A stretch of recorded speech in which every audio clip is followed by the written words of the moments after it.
Ito po si Donna Plus car seat stroller. Okay? Fit po ito for cabin. Okay? So, good for newborn po ito. Okay? So, prefer po namin hanggang 2 years old lang po. Okay? So, pag 3 years old kasi medyo masikip na po talaga siya. Okay? So, ganito po siya kapag naka-reverse po yung handle po niya. Okay? So, ito po yung details po niya one by one. So, ayan. Unahin natin sa handle niya. Ayan po yung details ng handle niya. So, adjustable po yung handle niya. Nahabaan po.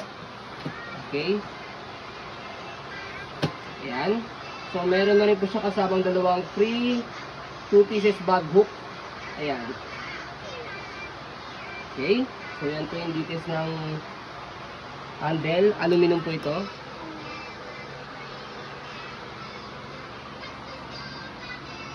Okay.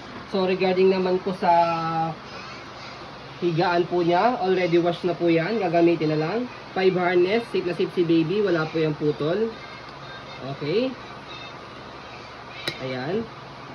Okay. So, sa paggamit po sa, or paglagay po ito sa car, okay. So, may demo naman po sa YouTube. Pwede po namin isend po sa inyo. Dito po nilalagay po yung seatbelt po nun. Okay. Pati sa likod.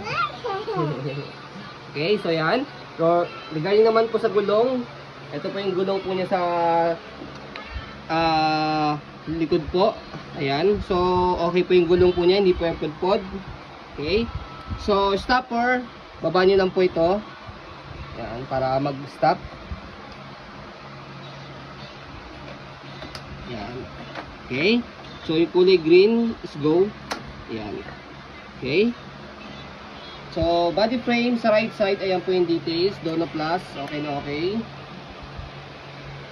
Okay. So, ito, yung butas po dito is, ano po yan, lagayan po ng bag niya. Kung meron po kayong mabibilang bag po. Okay. So, yung gulong po sa harapan, okay na okay po. Easy to maneuver, nag-swivel. Okay. So, sa kabilang side, ayan. Yan yung details po niya. Okay. So, sa canopy, already wash na rin po yung canopy. Ayan. Okay. So, meron lang po issue sa canopy. Sa right side, okay po siya. Wala po siyang problema. Sa left side, issue po niya is, ito po, nabali po siya rito. Ayan. Pero nasasalpak pa rin po siya.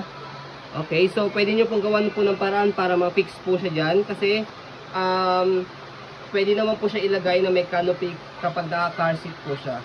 Okay? So actually, pag newborn naman po siya, hindi naman magagalaw po yan ng newborn.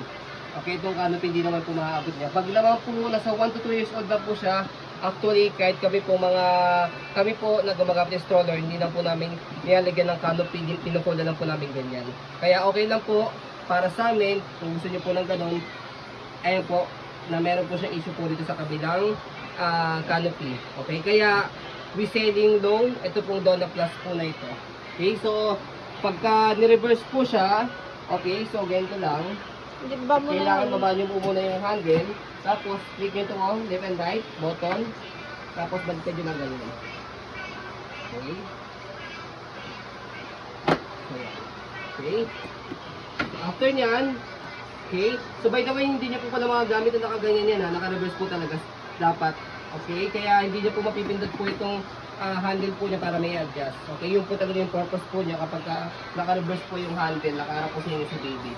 Okay, purpose po nito, kaya nakaganyan na po yung handle, para po kapag i-fold nyo na po, ilalagay nyo na po sa car, ganyan po.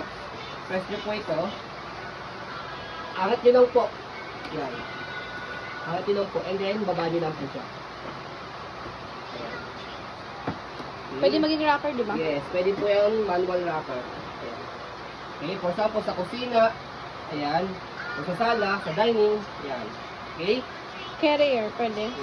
So, pwede rin yung carrier yan, okay? So, kapag newborn, kaya na po yung ginagandahan po niya, multi-purpose po siya.